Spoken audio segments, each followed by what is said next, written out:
up as a classical pianist, one of the requirements in competitions and performances was to have all of your repertoire or pieces memorized. So a 30-minute program of Bach, Beethoven, and Chopin could be 60 pages of intricate music where each note, each rest, and every single musical marking had to be memorized.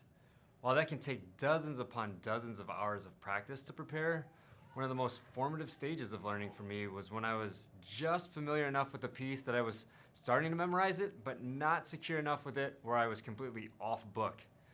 So when I would have the music open right in front of me, but challenge myself to not look up unless I needed to, that was one of my favorite times to learn music. So there were times I would glance up at the music and recognize that I was memorizing something incorrectly, and other times I was encouraged that I was right on track.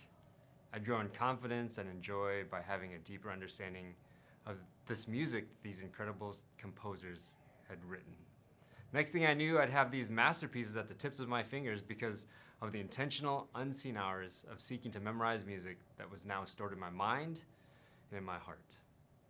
In today's psalm, Psalm 119, the concept is very similar, but the aim isn't to memorize music. The aim is to store God's word in our minds and in our hearts so that we can know him better, not sin against him, and keep our hearts pure and declare God's truth.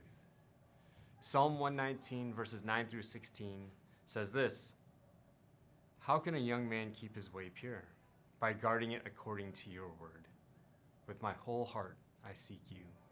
Let me not wander from your commandments. I have stored up your word in my heart, that I might not sin against you. Blessed are you, O Lord. Teach me your statutes. With my lips I declare all the rules of your mouth. In the way of your testimonies I delight as much as in all riches. I will meditate on your precepts and fix my eyes on your ways. I will delight in your statutes. I will not forget your word."